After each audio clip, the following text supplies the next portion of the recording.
Hi to all of you. Welcome to the fifth lecture of the biosignaling series of lectures. In this lecture, we will be discussing phospholipase signaling. We will be introducing what phospholipase signaling is and what are the different second messengers in the phospholipase signaling and how it acts within the cell to relay the information of the hormones.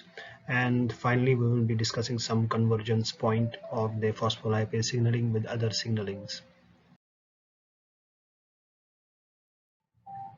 As the name suggests, the signaling here is because of the enzymes which are called as phospholipases. They are able to degrade the membrane-bound phospholipids to generate second messengers for this signaling. So the mechanism involves the binding of a hormone receptor just like the GPCRs. Here also the GPCRs called as GPCRQs are responsible for the relay of the information from the hormone to the inside of the cell. And coupling leads to the activation of the GQ protein within the cell confines, which in turn will activate the phospholipase type C. Phospholipase type C is one of the many phospholipases which are active within the cell. It acts on the lipid membrane phospholipids and degrades them to generate three different kinds of second messengers that are inositol 1,4,5 triphosphate, phosphatidyl inositol 4,5 bisphosphate, and diacyl glycerol. All these three are the second messengers to phospholipase signaling, and it also works in interdependence with calcium concentrations within the confines of the cytosol. So phospholipases play an important role in this signaling, and the two important among all the second messengers to this signaling are the IP3 and DAG. Depending upon the chemical nature of the second messengers, they are categorized into three types that are lipophilic, hydrophilic, and gaseous. In lipophilic, two important second messengers are the diacylglycerol and the phosphatidylinositol. They are produced from the lipid membrane by the action of the G proteins. In hydrophilic, two important and abundant are the cyclic AMP and cyclic GMP, which are also produced in response to the serpentine receptors by specific enzymes called as cyclases. And then there is IP3 and calcium as well, which are hydrophilic in nature. In gaseous, important one is the nitrous oxide, which is also produced in response to the serpentine receptors, which we will be focusing in some other lecture. And two other important gaseous second messengers are the hydrogen sulfide and carbon dioxide. Since there are numerous kinds of hormones which are produced in the body, and to these hormones we need second messengers to respond to it. And depending upon the class 1 or class 2 enzymes, there are different mechanisms for the relaying of the information. Particularly for the steroid hormone, which are class 1 hormones, their receptors are located well within the cell, which form the transcriptional activators. So signal transduction by steroid hormones are usually mediated through transcriptional activation of the genes. And for all other class of hormones, which are class 2 hormones, there are four different kinds of second messengers available which can do their function. As you can see, for example, adenylyl cyclase mechanism is responsible for the action of all luteinizing hormone, follicle stimulating hormone, thyroid stimulating hormone, and so on and so forth.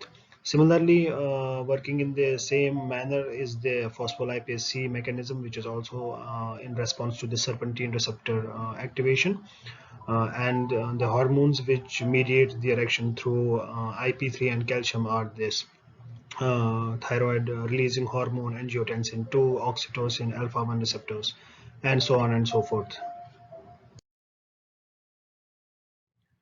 Phospholipase signaling actually involves three different kinds of enzymes which are needed for relaying the signaling from the cell surface within the confines of the cell.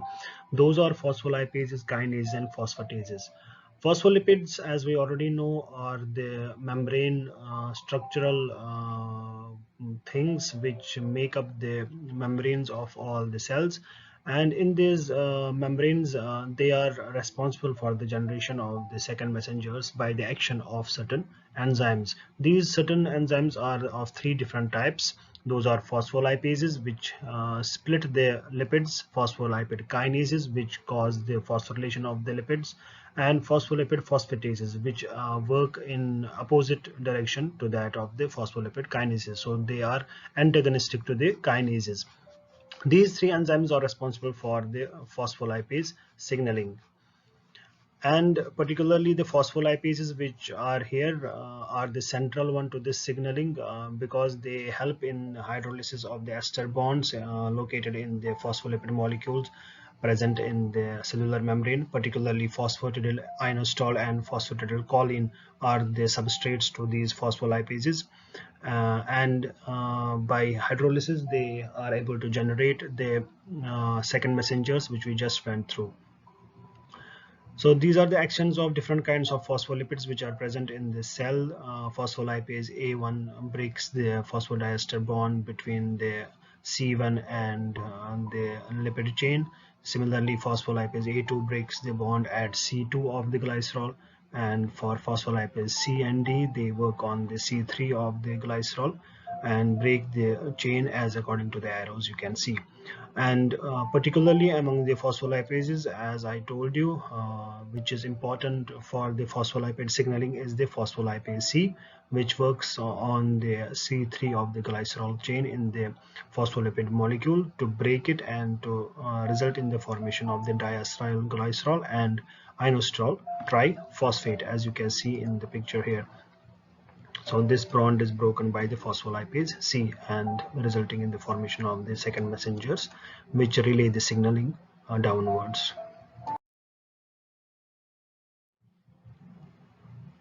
As you can see in the left hand side of this picture, there are a number of different kinds of second messengers and the moieties which are produced by the phospholipase action. Phospholipase A to phospholipase C and then sphingomyelinase, which result in the formation of the eicosanoids, diacetyl glycerol, inositol phosphates or ceramide. Particularly to the phosphatidyl derivatives, we are concerned with the IP3, DAG and PIP2, which we just went through. And sometimes when the phospholipases act on the two important moieties present in the cellular membrane of the cell, of the target cell, there are phosphatidyl inositol or phosphatidylcholine. They are acted upon by the different kinases and phospholipases to result in the formation of different kinds of moieties which play a role in the cellular signaling. And as I already told you, DAG and inositol triphosphate or IP3 play an important role in that, and they are generated from phosphatidylcholine. Similarly, phosphatidylinositol can also result in the inositol 1,4,5 uh, phosphate as well as DAG by the action of the kinases. So phospholipases and kinases play an important role in producing the second messengers, and the action is similar to that of adenylyl cyclase, as we have already seen in the previous lecture, in case of CAMP being generated in response to the hormone binding to the serpentine receptors. Here the receptors are also the serpentine receptors which get activated by the binding of hormone, and then the signaling is related and carried out by the special kind of a G protein which is here called as GQ. In CAMP signaling it was called as GS. So what happens in the phospholipase signaling is the central enzyme which helps in the hydrolysis of the phospholipids, particularly of phosphatidylinositol, is called as phospholipase C beta 1. This is activated by the GQ, as I already told you. As you can also see in the accompanying picture, the hormone binds to the receptor then binds and activates the associated G protein, which is here GQ, which in turn will activate the phospholipase C beta 1. This phospholipase C beta 1 acts on the already present PIP2 there and results in the splitting of this PIP2 into diacetyl glycerol and IP3. IP3 moves inside the cell and affects the calcium metabolism, while as diacetyl glycerol activates the protein kinase type C. So the splitting of the PIP2 results in the formation of two important second messengers, as I have already told you, the IP3 and DAG. Happens in a summary is that receptor GPCRs are bound to ligands, then the G protein will be activated by GTP switching, then the activation of the phospholipase C. Phospholipase C, remember, is present in the plasma membrane, is located within the plasma membrane on the inside of it, inner surface of the plasma membrane of the cell. Then the different kinds of messengers are produced, which in turn will do the activation of the downstream proteins. Here particularly the downstream protein is protein kinase C. But this is not the only thing. There is the metabolism of the calcium, which is also affected by IP3. So this is the sort of convergence and divergence as well. What role does IP3 play is that this IP3 is actually a sugar phosphate moiety. It is small, it is soluble, it can rapidly diffuse through the cell and helps will affect the varied kind of metabolism within the cell. Important action of them is on the surface of the smooth endoplasmic reticulum. Smooth endoplasmic reticulum is known in the cell as the storehouse of calcium. When the cell is in inactivated or unexcited basal state, the calcium stores are present within the smooth endoplasmic reticulum. So the concentration gradient is regulated across the smooth endoplasmic reticulum membrane. And when IP3 is produced in response to the hormones, what IP3 does that it moves to the smooth endoplasmic reticulum and helps in the release of this calcium storage from the smooth endoplasmic reticulum. So IP3 itself acts as a function for the tetrameric channel, which is present in the smooth endoplasmic reticulum. This tetrameric channel gets activated by the binding of the IP3. When IP3 binds to it, it is sort of opened and the gates are opened for the calcium to move. So when IP3 binds to these receptors located on the surface of the smooth endoplasmic reticulum, it will open the gates. It will allow the calcium to move from the within the confines of the smooth endoplasmic reticulum matrix into the cytosol of the target cell's cytoplasm, and hence when it moves, the calcium concentration within the cytoplasm will increase, which will in turn trigger the specific responses. In most of the cases, it is the contraction of smooth muscle cells as well as the leading to the exocytosis of the histamines, like doing the secretion during the mast cell degranulation, and hence and so on and so forth, which is one of the function of the IP3. So IP3 works by allowing the gates of the smooth endoplasmic reticulum channel to open and allow the transient increase of the calcium within the confines of the target cell's cytoplasm. Another second messenger of this signaling is the diacyl glycerol. It's a lipid molecule and is produced from PIP2 by the phospholipase C beta 1, and it affects the cell's metabolism by activating a specific kind of protein kinases, which are here called as protein kinase C. So they work in a similar function as that of protein kinase A, as we have seen in the CAMP signaling. So the protein kinase, as it is a kinase, it will phosphorylate different kinds of proteins which are located downstream to it and under its control at positions called as serine threonine residues, which will be phosphorylated here. And the phosphorylation then will lead to the change of the physiology as well as the metabolism of the target cell.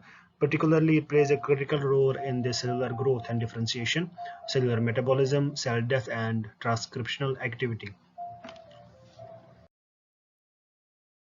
So in overview, we will see that when the receptors are not bound to the hormones, in any case, it will be under basal conditions. The GQ proteins and trimer will be as inactive form, and the phospholipase present in the membrane will also be not activated. But when there is an activation by the hormones, it will form a hormone receptor complex on the surface of the cell. Then there will be GTP switching similar to that of the CAMP signaling here, but the G protein which is activated by the GTP binding is the alpha Q, which will move to the phospholipase C located within the cellular membrane on the inner side of it and cause the activation, and hence the phospholipase C then will act on PIP2, which will then produce two different kinds of second messengers, diacyl glycerol and IP3. Diacyl glycerol activates the protein kinase, which in turn will cause the activation and the change of physiological actions, while as the IP3 releases the calcium from the endoplasmic reticulum, particularly smooth endoplasmic reticulum, by opening the calcium channels, and there will be a transient increase in the calcium in the cell, which in turn will do the function. Together with binding with the calcium as well as IP3 and diacylglycerol, all will enhance the activity of the protein kinase C. It is seen that calcium, when present in higher concentration, protein kinase C has an enhanced activity. So in turn, what will happen finally is that metabolic and physiological effects are realized in response to the hormone binding.